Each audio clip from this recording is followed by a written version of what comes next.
From the 22 News Broadcast Center, this is 22 News in Focus.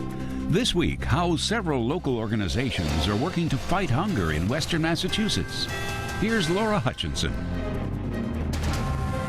Good Sunday afternoon and welcome to 22 News in Focus. I'm Laura Hutchinson. As we approach the start to September, a month-long nationwide campaign is about to get underway to address the issue of hunger. It's a problem everywhere, even here in Massachusetts. Food banks here in the western part of the state reported a massive drop in food donations this summer to feed a growing number of families. And that's where 22 News in Focus comes in. Today we'll talk about what's fueling the drop in donations and what you can do to help your neighbors. We'll talk to someone from Rachel's Table today and the Gray House. Both work to help hungry families in our area. But first, let's begin today with Megan Pete with the Food Bank of Western Massachusetts. I want to thank you so much for joining us. Really do appreciate it. You know, food pantries are reporting a drop.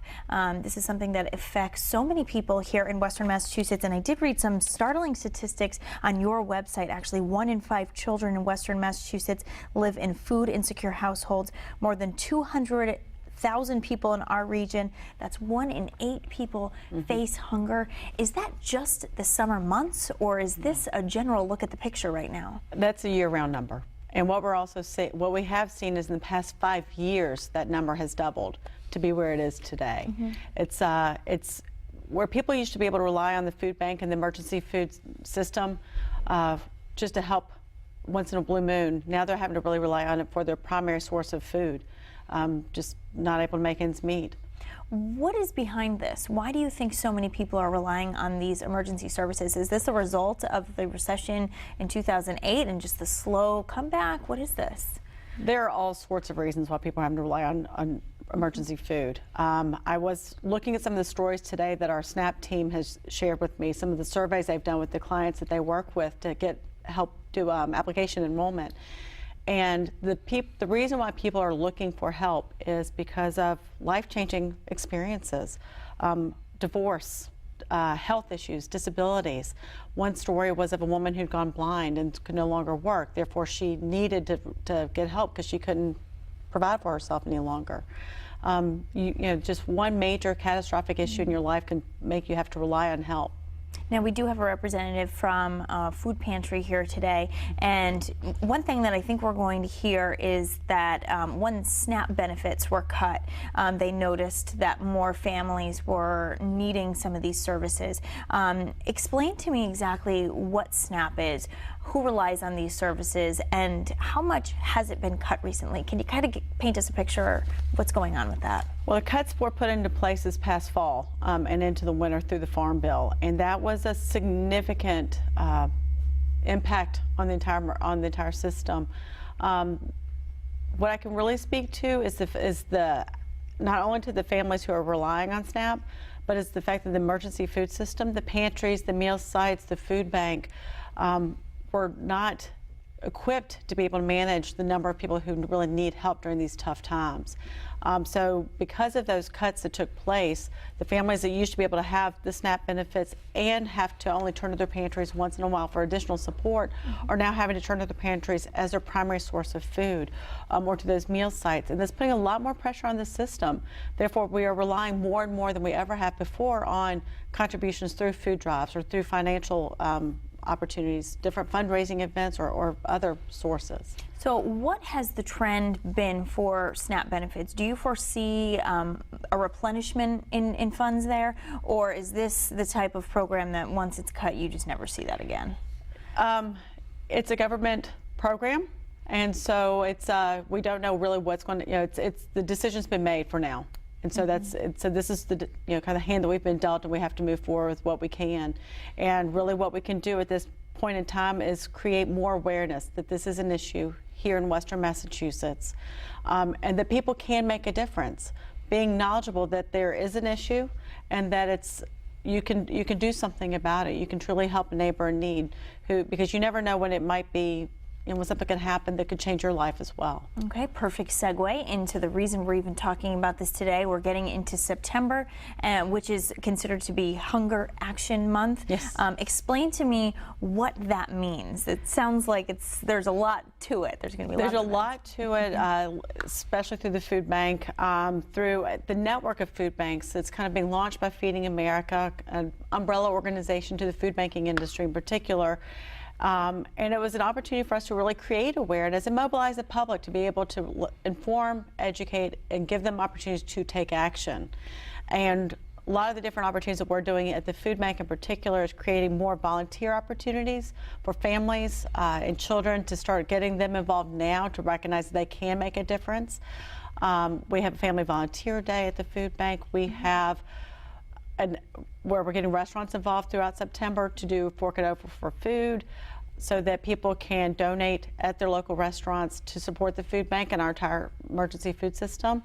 We also have our annual bike event that I know that y'all are involved with as well, the Will Bike for Food on September 28th, which is becoming one of our largest fundraising events. We're going to raise probably close to $80,000 with that. Wow. And what all of these different activities do is not only does it support us, which allows us to also work better with all the programs that we work with. We work with 300 agencies throughout Western Massachusetts, but also creates more awareness.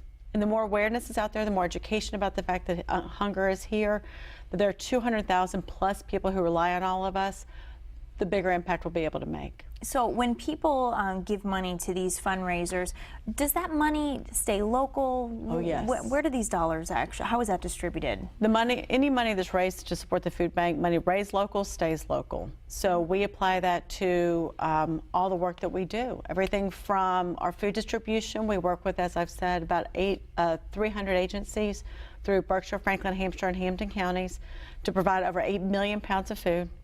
In addition to food distribution, we also have 2 direct-to-client feeding programs. One is called Brown Bag for Elders, feeding between 7,000 and 8,000 elders by giving them a bag of groceries each month. We also have a new mobile food bank, which is taking food directly to underserved areas where the pantries and meal sites aren't. We're trying to go to some of those areas so we can serve families who otherwise may not have access because they may be working families who still don't have enough to be able to make ends meet. So the mobile food bank takes food directly to them when otherwise they may not be able to get access. And we also do SNAP outreach. So we are working we have several events coming up where we are trying to have a clinic where we can help walk people through the process, help them understand that they are eligible, and help their application process go through. So we have all different ways to approach helping individuals who rely on us just to provide for themselves or their families food. What about those people who really want to do something, they want to help, but they themselves are sort of, pinched when it comes to their finances? Is there a way that people can help out without giving financially, but, be a part of it, like you were saying, Yes. help raise awareness? What are some of those things that people can do if they don't have the money to actually donate or give food? Volunteering is a great thing that folks can do. As I said, we work with 300 programs. There's probably someone close to where you may be living, and you could, if you can't come up to Hatfield and work with us, look on our website, find one of those programs. You can go and volunteer with them. Your voice is huge. We have an opportunity on our website where if you are someone who's understood the hardships and what it means to really be facing food insecurity, share your story with us. We can keep it anonymous, but we can also use that to leverage our political officials to help impact this issue on a much bigger scale. Or something as simple as social media. Share a fact on social media with your network if you're onto social media, and tell someone that you care about this issue. It's all good advice. Megan Pete with the Food Bank of Western Massachusetts, thank you so much for coming on. Good luck this September. Thank you. It is so sad to hear these statistics, but hoping that this sort of thing can at least get the word out and get more people involved. Thank you so much. Thank you. Really do appreciate it. And still ahead, we'll talk to a local food pantry about what their families need the most, and we'll hear from an agency working to eliminate food waste. Stay with us. You're watching 22 News in Focus.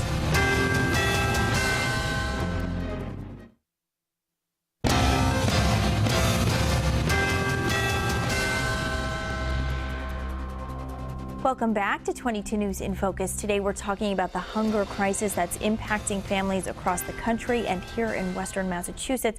We were just talking to a spokeswoman from the Food Bank of Western Massachusetts about cuts to SNAP benefits that are resulting in more families needing help. Later on in this program, we'll talk to a food pantry that's had to cut back on what they give their families this summer. We'll find out from them what you can do to help the most. But first, joining us now, we have Amy Talit Moriarty, Vice President of Rachel's Table, that works to prevent hunger and food waste, but not in the same way a food pantry works. This is a little bit different, the way you sort of go about this. Tell us about Rachel's Table. I know that you're going to have a presence in the community this September as well, as September is Hunger Action Month. That's what we're talking about. But first off, just tell us about Rachel's Table. Okay, for more than 20 years, Rachel's Table has been working in the community to eliminate food waste. What we do is go to grocery stores, bakeries, restaurants, schools, anywhere that serves food. And we say, do you have leftovers? Can we have them? We then take those food items and we bring them to area recipient agencies like the Gray House, like the food pantry at the Pioneer Valley USO, like Kate's Kitchen up in Holyoke.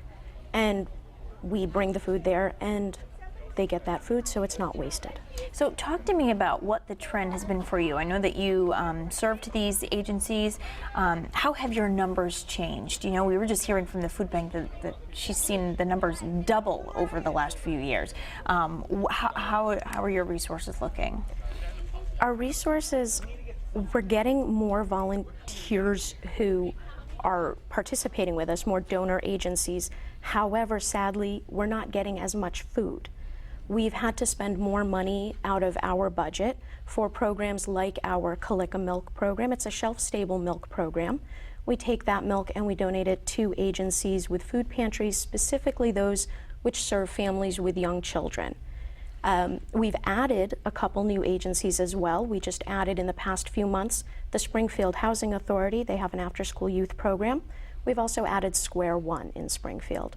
So what does it mean when you're adding agencies on? I know that you're making deliveries there, but does that mean that there's a greater need at that agent? What does that exactly mean when they come on board the program? It means that there is, like you say, a greater need for that agency to have food come in. For whatever reason, they're not able to fund the food portion of their program, and that's where we come in. We get food from the donor agencies and bring it to them. We use programs that we have, some of our in-house programs. As I mentioned, the milk program, the shelf-stable milk. This year we saw more than $2,000 increase in our annual milk program. Wow. And that was just because of the need. We've got a produce program, a gleaning program, a protein program, and these are all in-house funded programs by us, where we go out and we purchase the necessary items so that we can bring it to the agencies. And where do you get your money from? Is this just out-of-pocket donations? How does this work for you? We have some really generous people in the community who donate to us. We get anything will help, anything from $5 to the sky's the limit. It's whatever people can afford to give, and if they have a specific program to which they'd like their money to go, we will set it to that program. Oh. If they don't have a specific program, it'll go into our general fund and it'll be spent as needed to fund one of the programs. Oh, okay, so people can specify exactly where they want their money to go. Absolutely, we have a number of programs. Okay, and of course we're talking about September Hunger Action Month. My understanding is Rachel's Table will have a presence in the community, so if this is something people want to get involved with or help out with, so where are you going to be this month? This month we will be at the Farmers Market in Forest Park on Tuesdays. There's a farmers market from 12:30 to 6, and they generously donate at the end of the farmers market day to us, but they've also allowed us to set up a tent where people can come and donate food. We'll be encouraging farmers market shoppers to, hey, if you're buying a pound of carrots, why not buy 2 pounds? Donate the second pound. We like to take that fresh produce. It's so much better to have fresh than canned. And the recipient agencies just love getting it. So we really love being able to bring them the fresh produce, the fresh fruits and vegetables that are so important. That's right. So important to your nutrition. And I know that you do have a food raiser as well in November. We're looking ahead, but why don't you tell us about that? It's one of your bigger events. Every year in November at the Big Y in Longmeadow on a Sunday, we do a food raiser event where people in the community can join us. There is a, I guess for lack of better terms, cover charge. And it's just a participation fee, help us cover certain expenses. But people come and they shop and they're given a set limit. For example, last year it was $75. Who could buy the most for $75? And there's an emphasis placed on proteins, produce, foods with really good nutritional value versus, oh, just buy anything. Or mac and cheese or things right. like that. Yeah. Something that's really going to provide true nutrition. Sure. It's about nutrition, not just food. Right, absolutely. Thank you so much for being here. Amy Talib Moriarty from Rachel's Table. I appreciate you coming on. We'll certainly be looking for you. I'm hoping people will be able to find you this September as all these events are going on at the farmers market, as you were talking about. Thank you so much. Really do appreciate it. And next we're going to talk to someone from the Gray House. Stay with us. You're watching 22 News in Focus.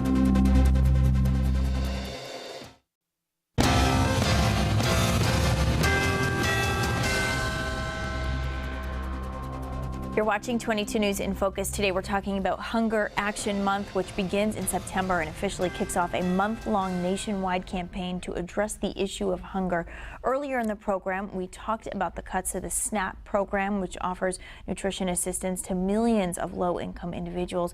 We also heard from a representative from Rachel's Table, an agency that works to eliminate waste by taking leftover food from grocery stores and bakeries that are still good and delivering them to those who need them. And joining us now, we have Dina Calvanese, Director of Gray House in Springfield. I want to thank you so much for being here. Sure. I know that summer is a hard time for the food pantry in particular. Can you explain to us why that is? Why are there more people needing help? Why are donations down? If that's happening, just talk to us about what's going on. Yeah, summer's especially challenging for us because the kids are out of school.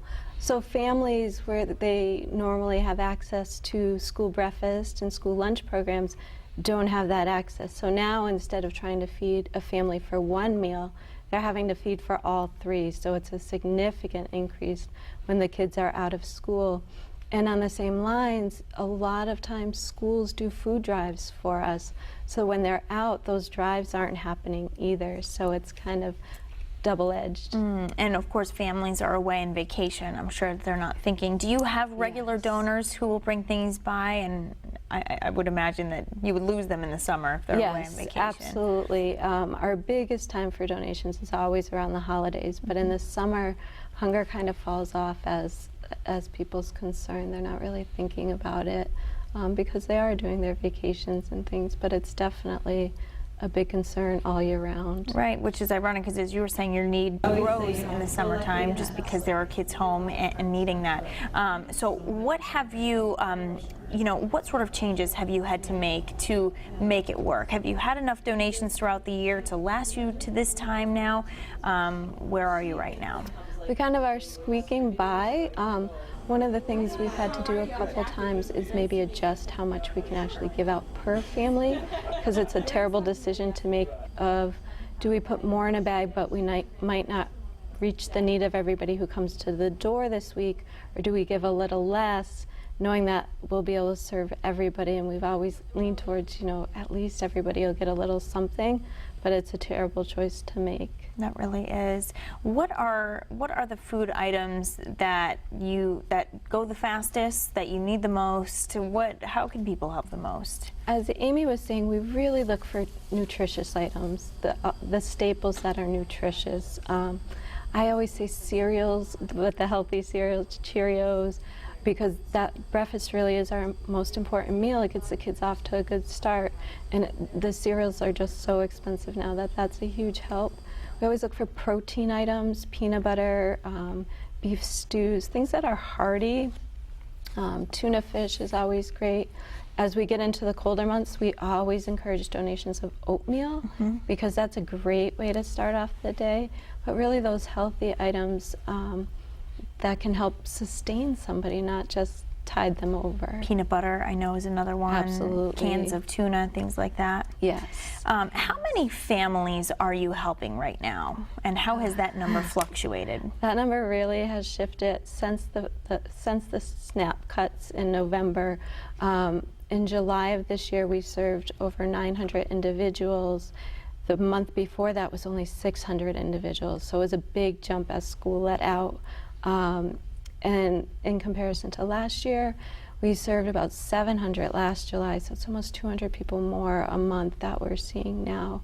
So it's really significant when, you know, our budget hasn't changed, so how do you feed more? Yeah.